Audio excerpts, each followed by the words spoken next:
Hey everyone, and welcome to this episode of Fish in the City. I'm your host, Paul Keller, and today we'll be setting out by boat on the St-Laurent, where the river narrows. With a 360-degree view on Quebec City, the Montmorency Falls, Orleans Island, and the South Shores of Lévis, we consider this to be one of the best ways to catch fish in the city.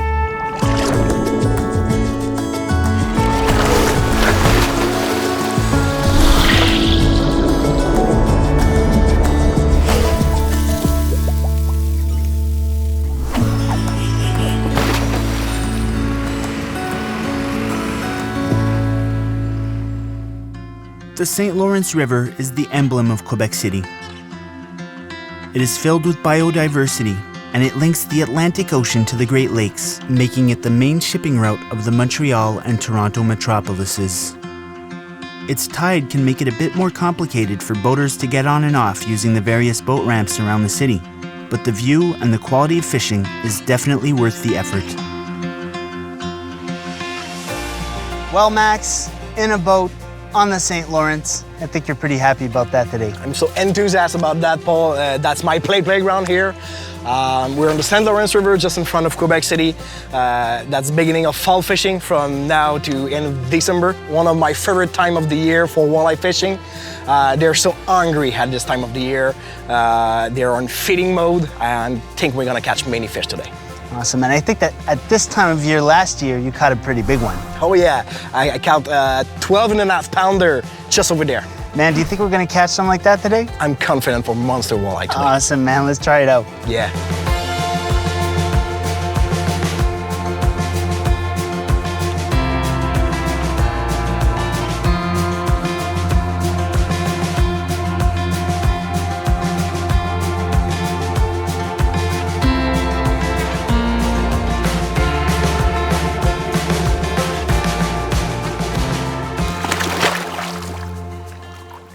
So I'm here with Professor Philippe Archambault from Laval University. He's a professor in biological oceanography. Philippe, thank you so much for being here today. Thank you, Paul, for the invitation. My pleasure. Philippe, we've often heard about the St. Lawrence as being a very complex ecosystem. So how about telling us a little bit about that? You're totally right. When you look at the St. Lawrence, first of all, it starts from the Great Lakes down to the Atlantic Ocean. So it's really long, with a fresh water portion from the Great Lakes up to the eastern point of Île d'Orléans. But from the eastern point of Île d'Orléans up to Trois-Rivières, it's an estuary with a tide. So as an oceanographer, where we work in marine system, we touch the water, no salt, we're not coming here to study that much. And the people in fresh water, there's a tide, so it's not like a lake or a river, so that's a portion which is less studied. And after that, from the eastern point of the Île d'Orléans, you're in the ocean or partly salty water up to the Atlantic. Really open, 35 in salinity compared to 0 salinity in fresh water. So only this, it's a complex system in physics and chemical. And if you have human activities, shipping, coastal erosion, agriculture, all these industry along the St. Lawrence, that's bringing a lot of pressure on this beautiful St. Lawrence. Absolutely. So that plays in a little bit to the environmental challenges of the St. Lawrence, of course. So what are those main challenges right now? One of the main challenges of the St. Lawrence, it's, like I mentioned, is human. We're 45 million people living around, doing sometimes their little job at home, cleaning the dishes, and eventually all these goes through different treatment plants, sewage, but eventually some of these getting in the St. Lawrence. So that's one of these. After that, you can add all the agriculture activities along the St. Lawrence, adding some nutrient on the land because we want these plants to grow faster. And eventually by raining, it goes inside rivers. And to add on top of that, it's the climate change, the global change will also affect the St. Lawrence. Yeah, absolutely. So climate change, what is the effect of that, like specifically on wildlife in the St. Lawrence? So that's an excellent question, how the climate change will affect wildlife. First of all, it will affect the climate. It will increase the water temperature. But if you increase the water temperature, fish, all the animals living there, it's going to have less oxygen in the water. If there's less oxygen, we call that hypoxic. Hypoxic, it's a level of oxygen in the water, then it's more difficult for a lot of animals to survive. So the multiplication of different stressors which are going to interact each other one of the major threats is we're not following all these stressors. I think the St-Laurent has a major source of activities for human. I think we need to have a monitoring program, and that's a threat when you don't have these following. What's happening in the St-Laurent? So if there's a change, we need to react rapidly, and when we want human, we can take the right decision. So one of the applications we want to develop is to follow these threats and see for everyone, citizen, manager, politician, to look at this application, which is just starting to be built, because that's a 3-year program, and to try to just by click see what's happening in the St-Laurent in front of you, what are the interaction, and which type of life is going to be affected. So all the goal is to help management the St-Laurent. Well, Philippe, thank you so much for being here today. Listen, I wish you luck, and I hope the projects you work on help the fish that I love to fish. Definitely, I hope so too. All right, thanks. Thanks. The history of the St. Lawrence River is inseparable from that of Quebec. It was once called Mactogoek by the Algonquin nations. Mactogoek means something like the river of great waters or the path that walks. From the time the first peoples settled on its shores, this vast watercourse and its tributaries have served as the backbone of the land, allowing them to move much more quickly and easily than by land. This was not lost on the first Europeans, who spotted all the commercial and strategic advantages of the area which is now the city of Quebec. But the history of the region goes back much further. In fact, a very large part of our prehistory took place underwater. About 460 million years ago, the geological structure that is now the St. Lawrence Valley was much further south, near the equator, totally submerged under an ocean that was the precursor of the current Atlantic Ocean. Life swarmed in this salty water. Over the next millions of years, tectonic plate movements slowly inched our continent towards the northern hemisphere. It was then that there was a major cooling of temperature on a planetary scale. The last ice age. The place where Quebec City would one day be founded was covered by an ice cap that was up to 3 kilometers thick. The stress of this heavy packed ice weighed on the continental plate, which sunk several hundred meters below the surface of the sea. When this huge glacier began to melt about 13,000 years ago, meltwater collected, joined by salt water from the Atlantic Ocean, which invaded the freed space. This phenomenon created a gigantic body of water, which geologists have called the Champlain Sea.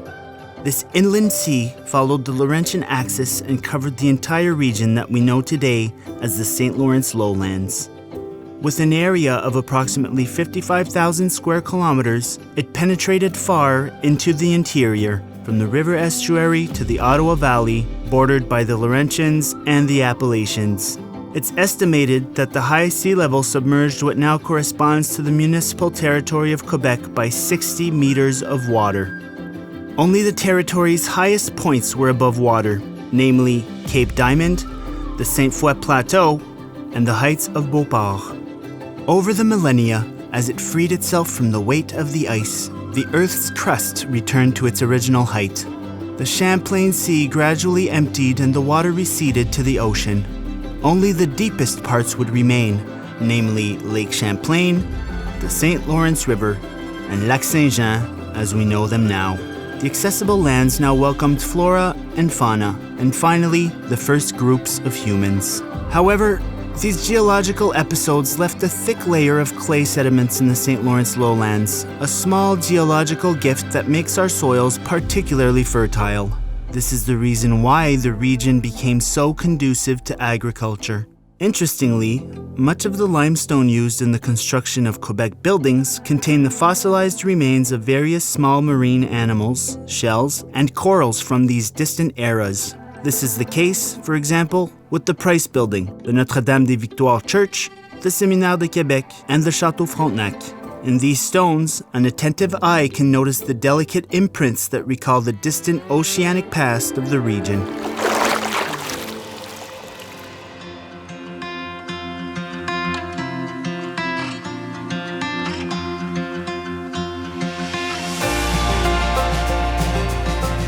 Fish on, baby! Yep. All right. Yeah, it's a good one. Good Oh, one. Good yes, one. yes, yes, yes. Just, yeah, yes, that's a yes. beautiful one. Yes. That's a good snogger again. All right. Yeah, that's a really good one, man. Oh, boy, man. Good fish. Good fish. Oh, yeah. Good fish. All right, there That's we a good go. one, guys. That's a beautiful one. Nice. That's a good one. Wow. Fatty fish, maybe 4-pounder, 5. So in the slugger, we have no limits on the size, so that's a keeper, man. You're gonna finish in the plate, buddy. Awesome. Well, Max, we got what we came for. For sure, a couple nice walleye, that fatty one.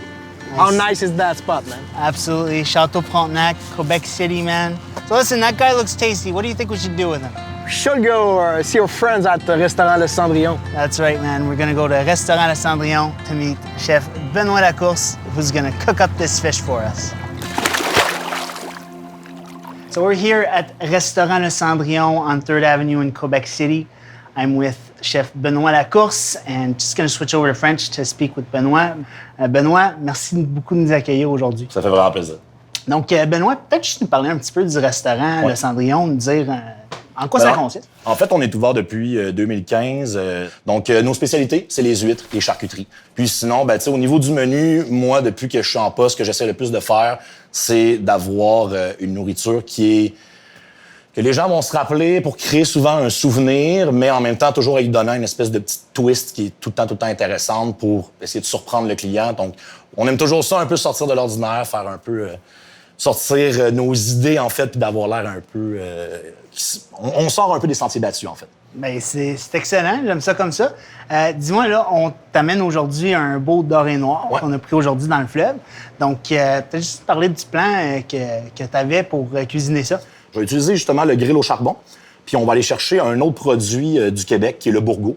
Ça va être servi avec des champignons du Québec aussi, un pesto qui va être à base de livèche, qui va être touillé en fait avec le bourgeot, tout ça. Puis après ça, on va venir mettre le beau doré là-dessus avec des petites fleurs, là, des petites huiles essentielles bien le fun. Fait que je pense qu'on va vraiment se régaler. Bon, bien, Benoît, ça me semble excellent. Je vais te laisser aller travailler là-dessus. Absolument. Donc, poisson préalablement salé. On va venir saisir ça sur la peau. Ensuite, je reviens mettre une bonne noix de beurre pour les arroser. Évidemment, toujours avec le grand classique, un peu de thym, un peu d'ail. On va venir contrôler la chaleur. Ton beurre reste toujours le plus noisette possible.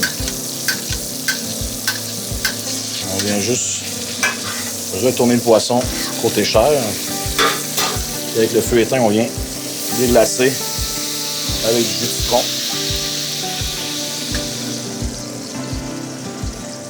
On va juste huiler un peu les bourgeots. Un petit peu de sel. Donc le bourgeot, on le prend frais, on vient le griller sur le grill au charbon. Avoir un côté grillé qui est frais, là. Juste là, c'est ça, c'est parfait. Donc après ça, on vient couper le bourgeot en deux. Puis ensuite de ça, on va le mélanger en fait avec le pesto. Le pesto de livèche est vraiment travaillé comme un pesto de basilic vraiment classique. Ça va amener vraiment beaucoup de fraîcheur en fait à l'assiette. Puis après ça, il me reste juste la poêlée à faire. Donc on commence par poêler les champignons. On vient les rouler dans le beurre. Là, on laisse prendre comme du monde. Ce qu'on veut, c'est avoir une belle coloration au niveau des champignons. Puis après ça, on va ajouter l'échalote et l'ail. Donc, dans les champignons, ils sont bien sautés, on déglace au vin blanc. Et on vient mouiller avec un fond de volaille bien réduit. On vient laisser ça réduire. Donc, on éteint le feu quand les champignons sont prêts, bien réduits. Après avoir mis la crème fraîche, on va rajouter des herbes. On a du thym, de la ciboulette, un peu de persil, un peu de sauge aussi également. On va venir mélanger ça. Ça sent déjà très, très bon. Aussi également, petite twist intéressante. Donc, sans trop laisser le champignon descendre, on vient rajouter de la fior dilatée à l'intérieur. Ensuite, on vient monter notre assiette.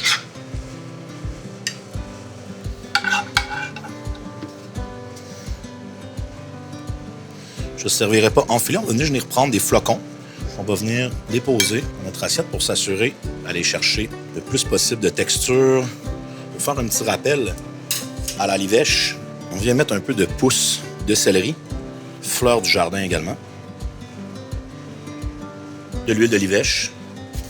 Et on termine avec, sur le poisson, juste une petite fleur de sel. Alors, l'assiette donc de doré noir, fjord dilaté, champignons et bourgots grillés sur le grill au charbon. Pour le pairing avec ça, je te conseille peut-être une bonne pinte de Laurentide. Hein, on a utilisé des produits québécois, fait que je pense que le pairing rendu là va être nickel. Ça a l'air extraordinaire, Benoît. Merci beaucoup, puis merci pour l'accueil dans ton restaurant aujourd'hui. Ça fait vraiment plaisir. Well, folks, that's all the time we have for this episode of Fish in the City. I had a wonderful time today with Max, Jean, and the rest of the crew, and man, do we have a beautiful city. Nothing like taking a boat ride on good old St. Lawrence to have a true appreciation of it all. I'm Paul Keller, and although fishing in the city isn't always this successful, today, I'm taking it all in. Cheers. Oh, man. Oh, man. That is tasty.